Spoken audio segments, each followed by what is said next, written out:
Sir Pithapuram Varma గారికి అన్యాయం జరిగింది అంటూ చాలామంది ఎక్స్‌ప్రెస్ చేస్తున్నారు సార్ వాళ్ళ అభిప్రాయాల్ని. ఎందుకనంటే ఎలక్షన్స్ కంటే ముందు పవన్ కళ్యాణ్ గారు అంటే ఈయన సీటు త్యాగం చేసేసారు. పవన్ కళ్యాణ్ గారికి ఆయనకు మద్దతు తెలిపేసి ఆయన గెలుపులో కీలకమయ్యారు. ఆ తర్వాత ఎలక్షన్స్ తర్వాత రిజల్ట్ వచ్చిన తర్వాత ఏదైనా అకామిడేషన్ చేస్తారులే చంద్రబాబు నాయుడు గారు అని చెప్పేసి అనుకున్నారు. రాజ్యసభకు పంపించడము, ఎమ్మెల్సీ ఇలాంటివి ఏవన్నా ఇస్తారనుకున్నారు. తీరా ఇప్పటివరకు ఎటువంటి నిర్ణయం వర్మ గారికి అంటే వర్మ గారికి సపోర్ట్‌గా తీసుకోలేదు. ఈవెన్ ఎమ్మెల్సీ వస్తుందనుకుంటే అది కూడా ఇవ్వలేదు. సో ఆయనకి దెబ్బేసేసారు చంద్రబాబు నాయుడు గారు అంటూ కూడా పోస్టులు అయితే పెడుతున్నారు సార్. మరి దీనిపైన మీ ఒపీనియన్ సార్, మీరే విధంగా చూస్తారు? అంటే ఆ నియోజకవర్గంలో తెలుగుదేశం పార్టీని నిలబెట్టుకోవాల్సిన అవసరం చంద్రబాబు నాయుడు గారికి ఖచ్చితంగా ఉంటుంది. రేపు ఏదైనా తేడా జరిగి ఒకవేళ ఆ నియోజకవర్గం నుంచి తన అభ్యర్థిని నిలబెట్టాల్సి వస్తే ఖచ్చితంగా అక్కడ పార్టీ నుంచి అభ్యర్థి ఉండి తీరాలి. ప్రస్తుతానికి అక్కడ తెలుగుదేశం పార్టీ నుంచి నిలబడే సమర్థత ఉన్నటువంటి నాయకుడిగా వర్మ ఎక్స్పోజ్ అయి ఉన్నాడు. వర్మ కాకుండా ఇంకెవరైనా చంద్రబాబు నాయుడు గారి బ్రెయిన్లో ఉన్నారా, లేకపోతే వర్మ మీద ఇంకేదైనా ఆయనకి ఇంటర్నల్గా ఇబ్బందులు ఉన్నాయా? పిఠాపురం వీళ్ళు ఎంచుకుని అడిగారు జనసేన నుంచి. అడిగినప్పుడు మేము అకామిడేట్ చేస్తామని చెప్పారు. చేస్తారా చేయరా అనేది ఒక చర్చ జరిగింది. అప్పుడు ఫైనల్గా వర్మే ప్రకటించాడు పవన్ కళ్యాణ్ ఇక్కడి నుంచే పోటీ చేస్తారు, కూటమికి కూటమి స్ఫూర్తిని గౌరవిస్తూ నేను ఈ సీటుని త్యాగం చేస్తున్నాను అని చెప్పాడు. చెప్పిన తర్వాత నుంచి ఆయన త్యాగరాజు అయిపోయాడు అని చెప్పేసి ప్రపంచం అంతా మాట్లాడటం మొదలుపెట్టింది. చాలా సందర్భాల్లో ఆయన కొంచెం అసహనం వ్యక్తం చేసినటువంటి సందర్భాలు కూడా ఉన్నాయి బహిరంగంగానే. కానీ దానికి వివరణ ఇచ్చుకున్నాడు. తర్వాత వివరణ ఇచ్చి అలాంటిదేం లేదు అని చెప్పి, అంటే జనరల్గా పనులు అనే విషయం మీద కొంత నేను అసహనానికి గురైన మాట వాస్తవమే. కానీ పొలిటికల్ లైన్ పట్ల నాకేమీ భేదాభిప్రాయాలు లేవు అనే పద్ధతిలో మాట్లాడాడు. పవన్ కళ్యాణ్ పిఠాపురం వెళ్ళినప్పుడల్లా వీళ్ళిద్దరూ కలిసే కూర్చుని మీడియాని అడ్రస్ చేయడం కానీ మరో కార్యక్రమం కానీ ఇద్దరు కలిసే చేస్తున్నారు. వర్మలో జనసేన పట్ల కానీ పవన్ కళ్యాణ్ పట్ల కానీ ఏ రకమైన వ్యతిరేకత లేదు. ఆయన జనసేనని బాగానే అకామిడేట్ చేస్తున్నాడు, వాళ్ళతో కలిసే ప్రయాణం చేస్తున్నాడు అనేది ఇప్పటివరకు కనిపిస్తున్నటువంటి పిక్చర్. ఎమ్మెల్సీ ఇవ్వాలి అని కూడా అతను అడిగినట్టుగా ఎక్కడా లేదు. అంటే ఇప్పుడు ఎమ్మెల్సీ తీసేసుకుంటే రేపు వచ్చే ఎన్నికల్లో మళ్ళీ ఆయన కంటెస్ట్ చేయాల్సి వస్తాయి. ఒకవేళ పవన్ కళ్యాణ్ పిఠాపురం నుంచి షిఫ్ట్ అయితే, ఇంకేదైనా జరిగితే తెలుగుదేశం పార్టీ కంటెస్ట్ చేయాల్సి వస్తాయి.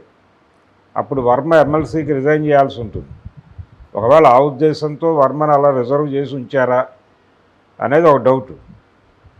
అందుకని ఎమ్మెల్సీగా ఎమ్మెల్సీ చేయటం వలన ఆయన కొత్తగా ఒరిగేది కూడా ఏమీ లేదు.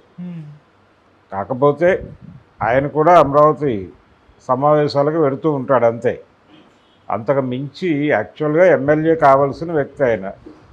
ఇంకేదైనా పదవిలో అకామిడేట్ చేస్తే పార్టీకి సంబంధించో లేకపోతే ఇంకేదైనా ఒక ప్రామినెంట్ బాధ్యతల్లోకి ఆయన తీసుకుంటే ఓకే.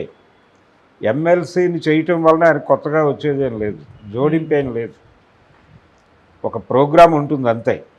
అందుకని నియోజకవర్గాన్ని రెగ్యులర్గా చూసుకుంటూ దాన్ని సపోర్ట్ చేసుకుంటూ ఉండేటువంటి బాధ్యతలు ఏవో ఆయనకు అప్పచెప్పినట్టున్నాడు చంద్రబాబు నాయుడు గారు.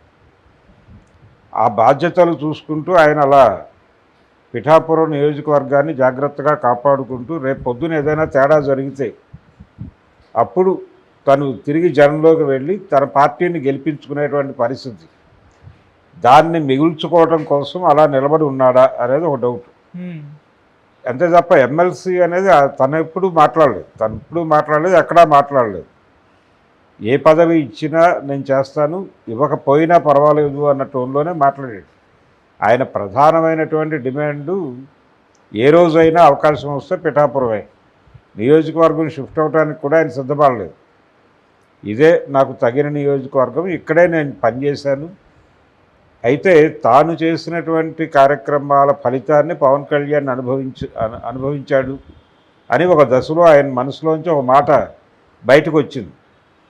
బయటకు వచ్చింది కానీ అది అక్కడ వరకే పరిమితమయ్యాడు. అంతకు మించి రచ్చ చేయాలని అనుకోలేదు అతను. ఇలా ప్రతి సందర్భంలోనూ వర్మ న్యూస్ అవుతున్నాడు. వర్మ న్యూస్ ఎందుకు అవుతున్నాడు అంటే పవన్ కళ్యాణ్కి ఆ సీటు త్యాగం చేశాడు కాబట్టి ఆయన జీవితం త్యాగరాజుగా మిగిలిపోతుందా అనేది ప్రపంచం అంతా మాట్లాడుతోంది. కానీ ఆయన ఇంకేదైనా పార్టీ నుంచి లబ్ధి పొందుతూ ఉండుండొచ్చు, అది ప్రపంచానికి తెలిసి ఉండకపోవచ్చు. ఎందుకు మౌనంగా ఉంటున్నాడు అనేది కూడా చూడాలి. ఆయన ఏమీ అంత మౌనంగా ఉండే మనిషి ఏం కాదు, మౌనమునేం కాదు, మాట్లాడటం తెలిసినవాడు, టాక్టివ్ పర్సను.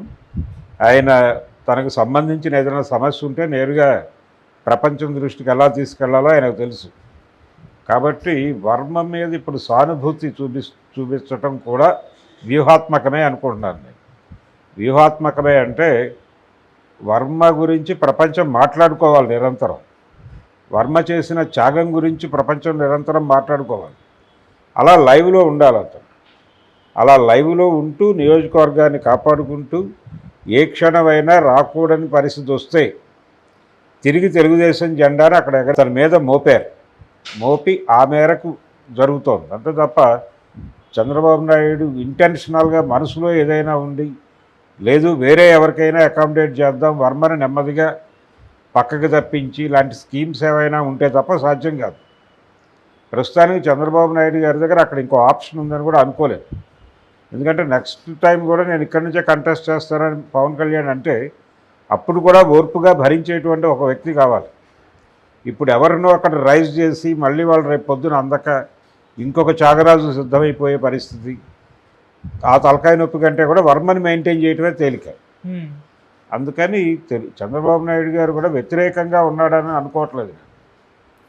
వ్యతిరేకంగా లేడు, అలాగని పదవి ఇవ్వట్లేదు ఆయనకి. ఇవ్వకపోవడానికి ఆయనకు ఉండే రీజన్స్ ఆయనకు ఉన్నాయి. రేపు పొద్దున ఏదన్నా జరిగితే అక్కడ మనకు ఒక ఆప్షన్ ఉండాలి కదా, ఒక పర్సన్ ఉండాలి కదా అనే ఉద్దేశంతో హోల్డ్ చేసి ఉంటాడు. ఆ మేరకు ఆయనకు అర్థం చేయించి ఉంటారు. రెండో తన నుంచి డిమాండ్ అయితే రాలేదు. తన నుంచి డిమాండ్ వచ్చినప్పుడు ఖచ్చితంగా అకామిడేట్ చేసి ఉండేవాడేమో. ఆయన ఎక్కడా మాట తోలట్లేదు, ఎక్కడా పార్టీకి వ్యతిరేకంగా మాట్లాడటం లేదు. పవన్ కళ్యాణ్కి జనసేనకి కూడా అనుకూలంగానే వ్యవహరిస్తున్నాడు ప్రస్తుతానికి వర్మ గారు. అయితే ఆయన అభిమానుల పేరుతో కొంతమంది సోషల్ మీడియాలో హడావిడి చేస్తున్నారు. ఇది కూడా